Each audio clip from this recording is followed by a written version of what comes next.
اته سوه کاله تقریبا مخکې هغه عربو ته تللی و. هغه وایي ما عربو کتل ټوله عربي روانه کړې ده، صرف بانګ او موس په عربۍ کې یې نور هر څه ګډوډ کړي دي.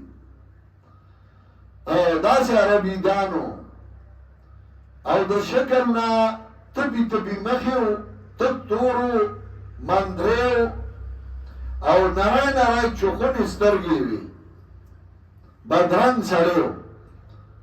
چې چا به دعوت ورکړ نو هلته به ته په ډوډۍ ډېر مین و. یو ځل یو ښځه راغله زرګر له ورته وي ما له شیطان جوړ کا. هغه ته یې ما لیدلی دی نو جوړ درله څنګه وی زه به یې راولم که نه. هغه یې راوله نو هغه لاړه جایز ته یې وی راځه. نو هغه وی ګینې ما ډوډۍ له بیایي. نو را روانې که د زرګر دوکان سره یې درو هغه ته یې لاړه زرګر ته یې دا دی د ویګي دې دعوت له راوستی ما یو ساعت ولاړو. زرګر ته وایي دې زه څه له راوستی وم.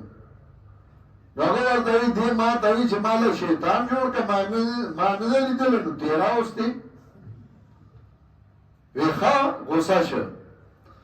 نو جاهز وایي حاضر ذایقت په معنا د حاضر. خو دا خبره فراوی لم اسمع ذالک من العرب، دا ماړو د عربو نه اورېدلې نه ده، دا مقوله دا د ځان نه جوړه کړې ده. اصل کې دا معنا نه ده. د ابراهیم علیه السلام زړه کې یاره پټه کړه نو دی ورته وی مه یریږه. نو ولې دی عالم الغیب نه عالم الغیب نه و او دی وخندله. نو ولې داسې کمقله وه بېوقوفه وه چې دی هسې خندله. نه نه دا دواړه خبرې نه دي، خبره بل څه ده.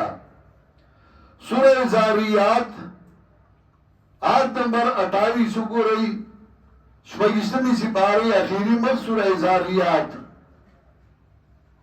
28 آیات. فرائلالی وجابل سمین را ابراہیم علیہ السلام پر کورتا راتلے اگڑا پس خی سرب باندی. گورا سرب سخے حلال کا و ریتے کا عزت من سڑے دو مرما پا قدر پوئی گی.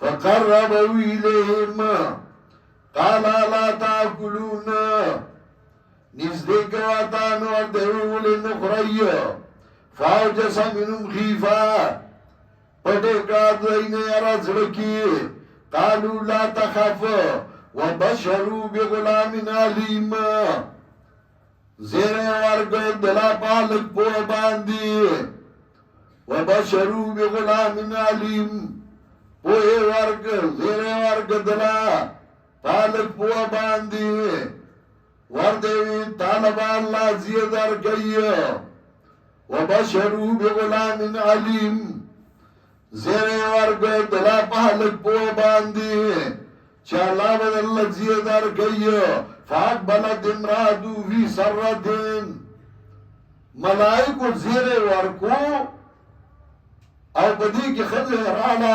خواگی کی خود گرگاہ کی ادری دا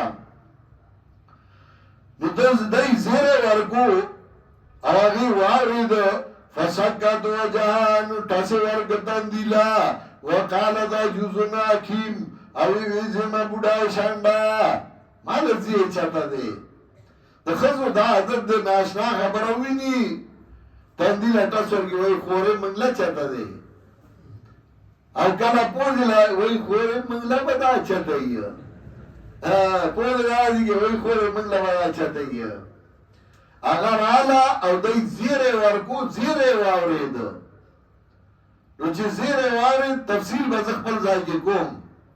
وبشرو بغلام علیم فاقبلت امرأته في سرة فسكت وجهها وقالت عجوز حكيم اوی ویزم بوډا شانډا مال زیه چارتا دے اشکال حل شو.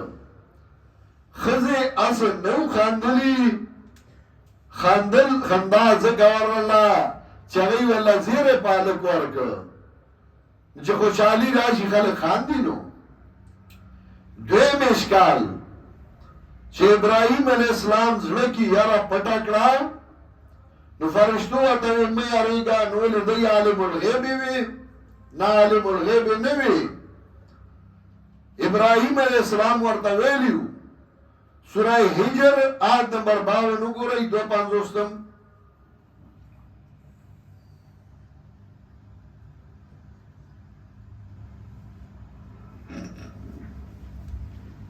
سوال نسمه سی پارا سورہ حجر آیت نمبر 52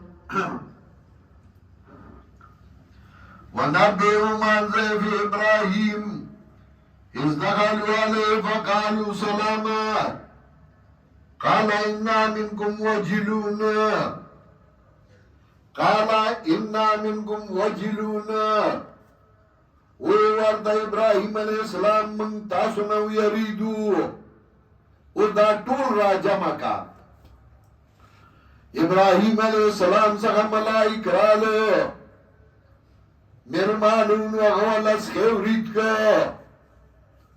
اغین خواره ابراهیم علیہ السلام زلکی ویارید زکر دشمن با اغا وقت کی دشمن خوراک نکو چه دشمنان نیو ابراهیم علیہ السلام زلکی ویارید او دیتوی انا منکم وجلون منگا تاسو نو یریدو قالو لا توجل آئی ورطوی میاریگا اشکال حل شا دیتوی النظائر نو زماغ شاگرد آغا کویت آغا شیخ تاوی وی دید آئی که دا اشکال دے زپی نپوئی گا شاگرد پسرکی یارا پتکلا ملائکوی میاریگا دی عالم الغیبو او بی بی دے ابراہیم علیہ السلام خندل نولی اغلی ونائیوا چیسی خندل اغوی سبا تفاصیر گورم سبا بدرتا ہوا زمان شاگرد دوی سبا نخیر دی وقتا پس راتا ہوا ہے اغا لار ہفتا پس راگی اغا شیخ و توی یر زکو پا غزای پویا نشم تفاصیر میں اکتل یو تانم دیتا توجه ندا کری وی تال درزی زمان شاگرد دوی آو وی راتا ہوا ہے نا داسی چرتا ہوا ما تب آوائی چه ده پنبیر شیخ القرآن پا قرآن خپویگی بیا بیدر تواما نو آگو ورطوی ویزبا یو زرزل واما خو ما تا دازایو خیا نو آگو ورطوی قرآن راوالا سورہ ازاریات و تراوارو سورہ حجر و تراوارو ویزای حل شو اگوی آو دی توی النظائر